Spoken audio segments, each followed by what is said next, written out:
Welcome to Marketing with Confidence. I'm your host, Marianne Amies. We're going to be talking all things digital and online marketing for business owners and marketing professionals. If you've been feeling overwhelmed by your digital marketing, be sure to listen along and you'll hear tips, interviews and more that will give you the confidence to create marketing you love. Welcome to the last episode for 2022 of the Marketing with Confidence podcast. I'm wrapping up my Digital Confidence interview series. I've had an amazing array of women on the podcast over the last few months, and I wanted to pull together this episode as a TLDR.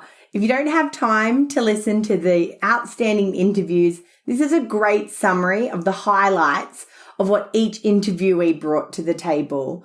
Or if you're looking for an episode that you can listen to regularly when you're feeling a bit demotivated or like the challenges of getting too much to re-energize and re-motivate you. To kick off the series, I asked all my guests about how they felt about digital marketing when they started out.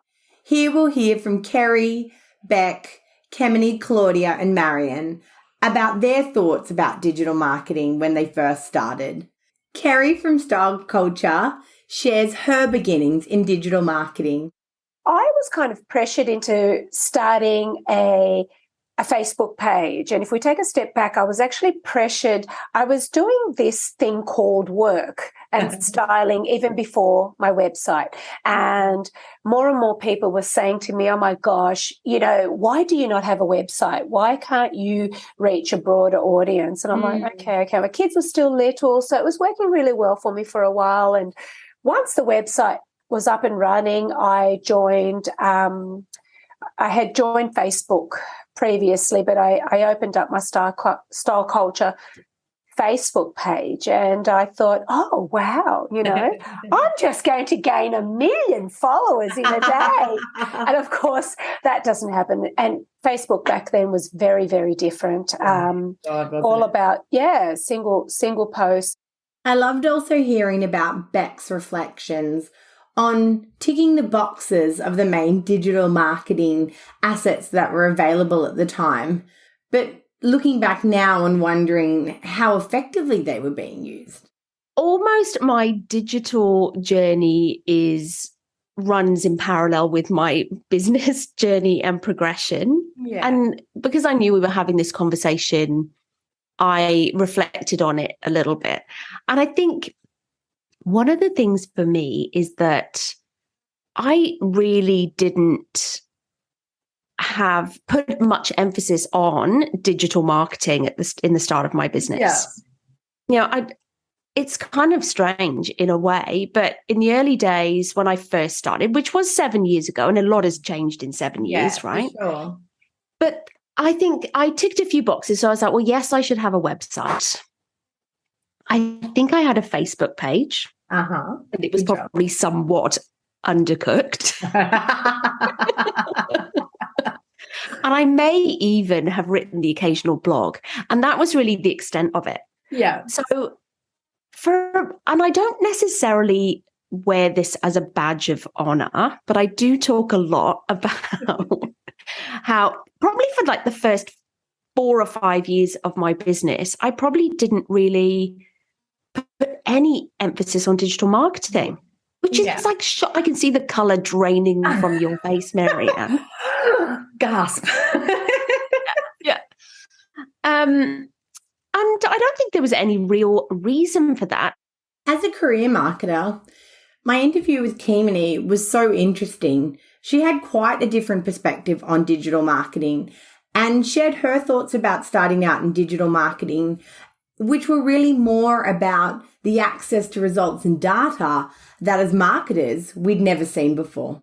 You have to get your head used to, I guess, the terminology and what it all means. Yeah. It was exciting, though, because I remember it was extremely cost effective. Yeah. And so you could play around with different campaigns, different ads, and you could test a whole bunch of things. And you have an audience that was also not very familiar. So the impact that you made was quite strong in that area because everyone was still learning.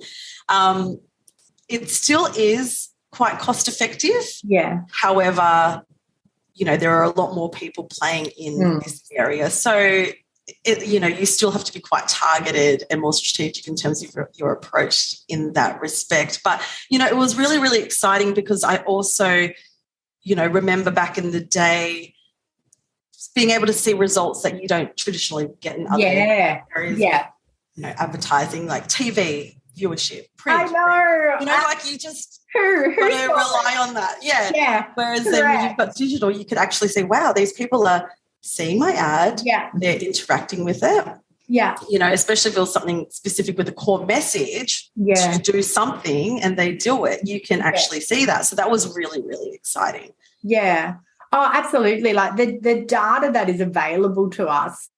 And Claudia shared her experience starting out in digital marketing when reach and engagement was so high and Facebook was thriving for business owners. Well, that was back in 2015. Wow. So that was when Facebook was that was amazing. It was like such a good tool. I know. Yeah. If you could bring back 2014, 2015 Facebook, honestly, we would all be just thriving again. The amount, I always laugh about what people, like what even, myself, like what we used to share on Facebook, how we used to behave on Facebook, you would comment, you would write whole essays to your friend in a comment on a whole different post. And now we you tag your friend's name. Yeah. A single word. It's so true. It's so true. And like I started posting back then and it's interesting how it's been that long. But that was when posts reached everybody. Infinite. Yeah. Yeah. And I didn't need to do any adverts. I just had a whole bunch of people contacting me thanks to Facebook. And for Marion, coming from an academic and creative lens, coming into digital marketing was more around getting comfortable with what marketing is. It's funny. I think coming into business, coming into a profession kind of through the side door. Yeah. So my career pre running my business, I was in academia for a while. I was working at an art gallery. I worked at a creative summer camp in the US. So I always had my finger in most creative pies.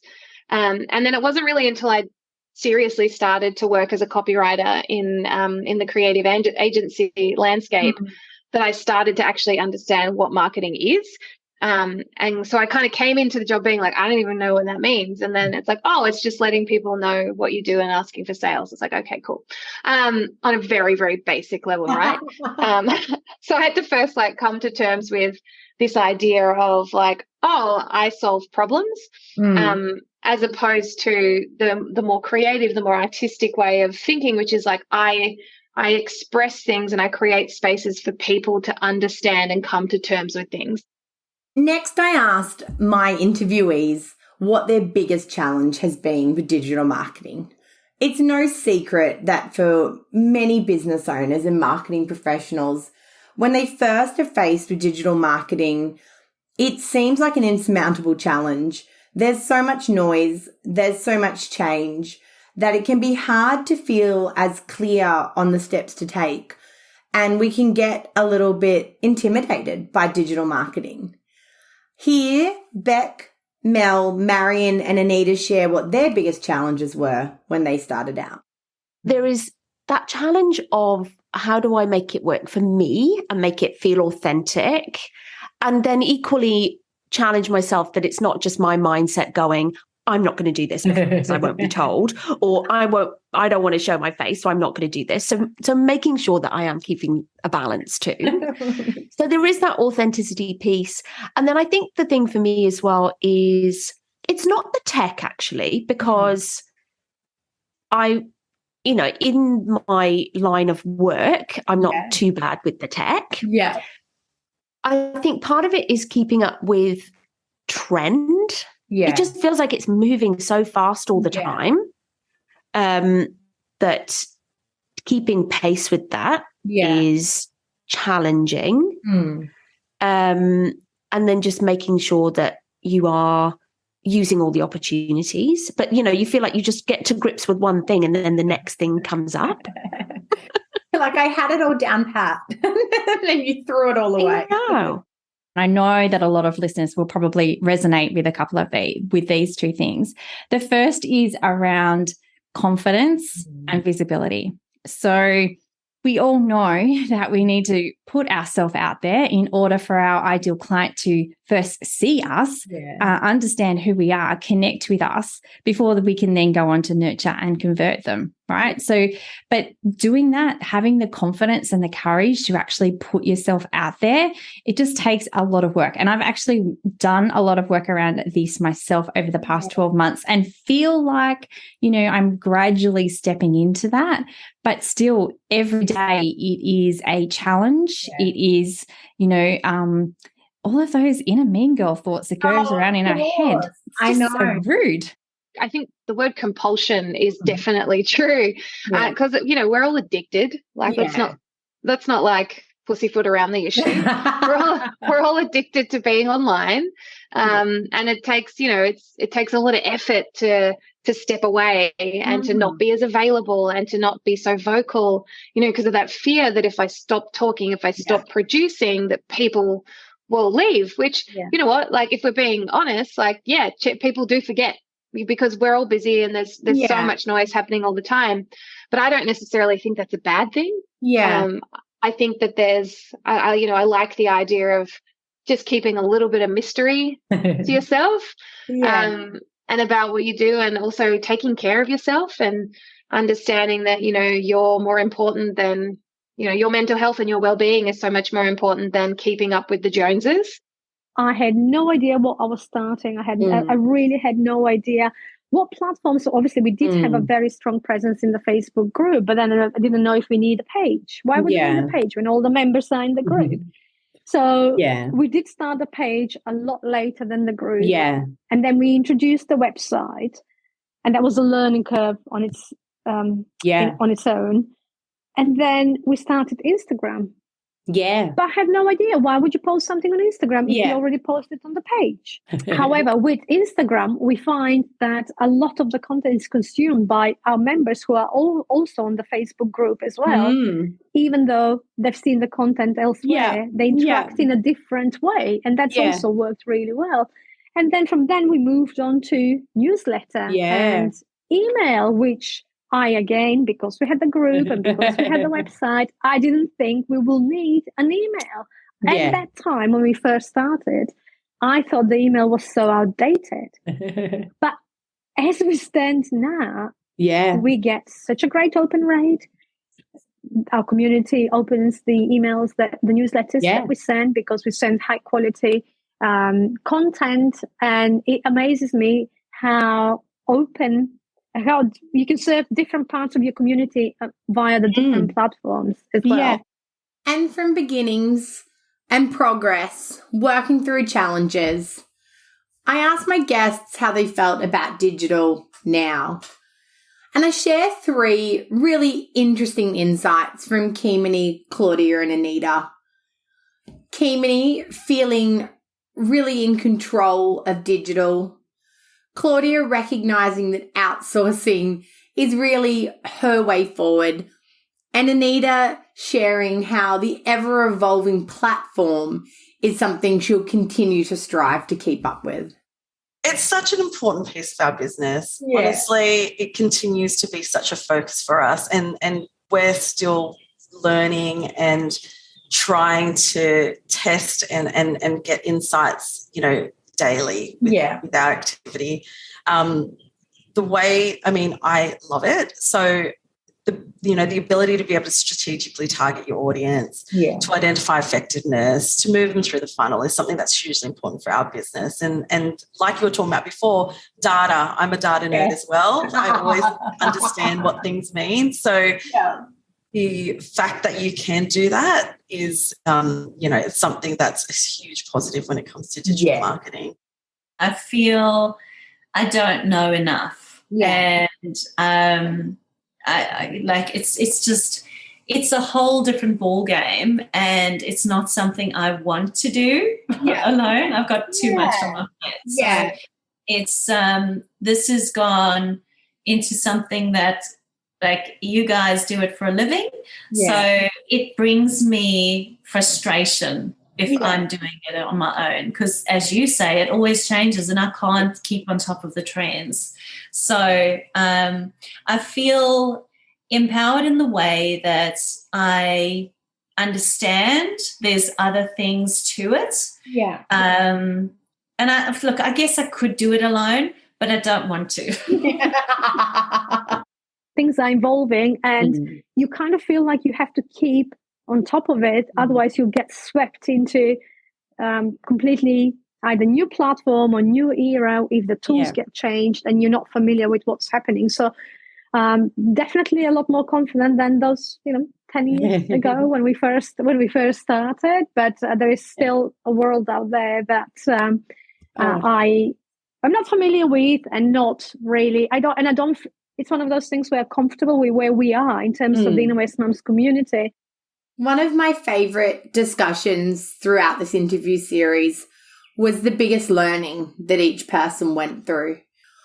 Although digital challenges can, as I said before, seem so frustrating and so insurmountable, the learnings that people come away with when they persist, when they seek help, when they find their own version of authenticity, and when they invest in themselves, are huge and can help you turn digital into something you loathe, or into something that's completely ineffective, into the backbone of your marketing strategy that can give you the most cost-effective results for your business. So I'm sharing learnings from Kerry, Beck, Kimini, Claudia and Anita that I thought summed up the journey I see clients and colleagues go on with their digital marketing. Sometimes you have to say no is one of my biggest learnings. But running my own digital marketing, sometimes you really do have to find the money if you're just starting out. I've been doing this for a bit, or if you're going through hard times, as many creatives experienced, during the 2 years of COVID. You just have to find the time, the money to seek help. What I hear all the time is this thread, this vernacular around, you've got to embrace digital. You need to do the reels and do the lives and show up, because that's you being your authentic self. But for me at the moment, I really wrestle with that, because I think there's a bit of a paradox in the idea that you need to use those tools to be authentic. But I think for me, sorry, I don't want to offend anyone here, but the ways that they are commonly used at the moment are so inauthentic. That's such a great point. Yeah. Miming, who mimes? Miming is not an authentic thing. The only person that can mime with any level of authority is Charlie Chaplin. He did it well, and no one else should be doing it. And we can't have that moustache anymore, so that's out. No, I agree. It's such a valid point. And to be honest, I haven't reflected on it in that way before. But we're saying show up authentically. But if it feels completely inauthentic for you to dance on a reel, for God's sake, don't dance on a reel. Even from the other side, you were talking about the privacy. It's like, if I'm a 25 to 35-year-old gardener, I want to be served gardening things, So that's true. That's the benefit there. Oh, I know. It's like, do you ever, you want to buy, say, like Father's Day is coming up, want to buy something for my husband. Just go and do one little search on the thing, and then just wait for the ad. Serve me everything I need. Don't make me Google it. I'm the seed. Remarket me. Exactly. I've seen an ad and then it's disappeared, and then so I've looked up like green dress, like and I'm just waiting for that ad to come back to me. Fishing for it. Send me that ad you sent me before. I'm all for it. It's that it takes time. Yeah. That we shouldn't change anything too much. Yeah. And that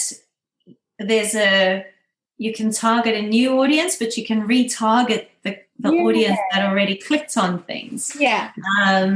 So that's been a really good learning, and just the whole integrated thing of really looking at all aspects instead of having a leaky bucket. I think it became more comfortable with not knowing what to do when I started to invest in myself a little bit and to be a little bit more open as to you cannot know everything. However, you do have to be open to learn and to understand how different platforms work, and also to read all the insights. Yeah. And the feedback you get based on what time you post, what content you post. And based on that, you can then learn and plan your future content. Each guest shared their advice to business owners looking to increase their digital confidence. I'll let you hear from Kerry, Keemany, Mel, Claudia, Marion and Anita with their tip for what you should be doing. If you can find the resources or the finances to get help, and the most important part will be to find someone that you connect with. Yeah. There's a lot of digital marketing and digital help and digital resources out there available. You just go on Instagram and there's, 50,000 people posting, in a 24-hour period telling you how to control your reels, what to post and what to do. But I think finding the person that will listen, connect with your business and genuinely want to help you, not make you just a number. Give me your money and go and do it, or here's a paid course that's going to give you results. Continue and grow and get your hands dirty. So I have said it throughout, but my way of learning is by doing. In a company of this size, you kind of have to, but it's fun. It's exciting to be able to do things and pull levers and see immediate results. But secondary to that would be to constantly learn by signing up and doing courses, attending workshops. I think you always need to be proactive in wanting to learn.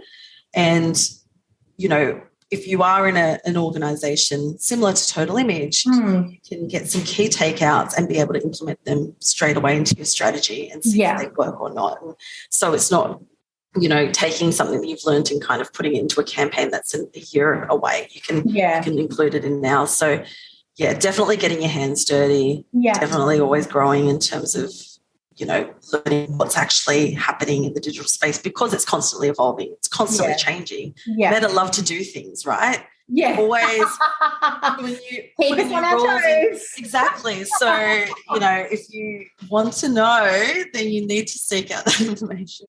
I think it'll just go back to exactly what we've been talking about this entire episode, and that is really understanding who you are.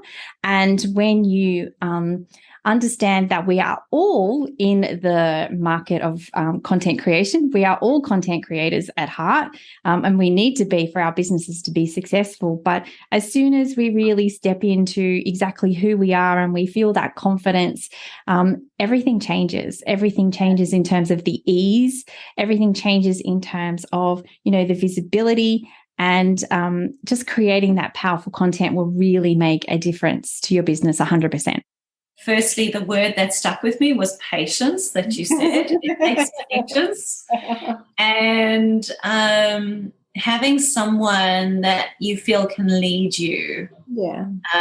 Looking at all the necessary details, the whole integration. Yeah. So not just looking at the specific font or the message, look at everything.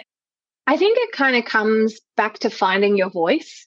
I think that's a hugely underrated thing to possess. Yeah. Because if you do, and there's so many things that are connected to this idea of voice. It's not just what you say, it's how you say it. It's what, it's the message, it's the why behind the what. Getting clear on all the things that you want to stand for. And then also taking the time to develop your creative ideas by connecting all those dots in new and exciting ways. Because if you don't take the time to do that, you become another lemming. And that's not what anybody wants, because it's not satisfying and you don't feel seen. And business is a huge opportunity to really let your freak flag fly high. So, and I'd love to see more of that happening and less of the lemmings jumping off cliffs. In this day and age, you need to always be on top of your game and always know what's happening, particularly in the digital marketing industry. Marianne, you would know this more, that'll be your advice as opposed to anybody else, all the business owners out there. It is so important to make sure that you are keeping up with all the changes that are happening on all the different platforms. Beautiful. And not just as a business owner, I think as an individual. I can't thank my 6 guests in the Digital Confidence interview series enough. And if you wanted to hear my piece of advice for business owners looking to increase their digital confidence, it would be to get really clear on your strategy first. Setting the foundations of why you're using the digital marketing channels you're using, how you plan to use them, and who you're trying to talk to will mean you'll have more informed decisions and more tactical content rather than getting caught up in fads that may come and go. Absolutely always keep learning, read, take in new information, and think about how it then applies to your strategy. And don't be afraid to make mistakes. We're all learning as business owners, and, making a mistake or using a strategy that wasn't great, or posting something without a caption, or doing an Instagram reel, or going live and not knowing how to stop the live. They're all learnings, and they all contribute to you finding your confidence to create meaningful marketing. Thank you once again for listening to the podcast this year, and I hope you enjoyed not only each individual interview, but this wrap-up interview to give you the motivation you need to get back into your digital marketing. I look forward to joining you in 2023 with a new interview series, as well as regular episodes of the Marketing with Confidence podcast. Hey, thanks for listening to another episode. If you don't want to miss one, make sure you subscribe to the show in your podcast app. And if you love it, be sure to share it with friends and colleagues who you think could benefit from increasing their digital marketing confidence. Want more? Head to marianneamies.com to find out how you can work with me directly, to reach out to have me speak at your event, or to grab yourself some free resources.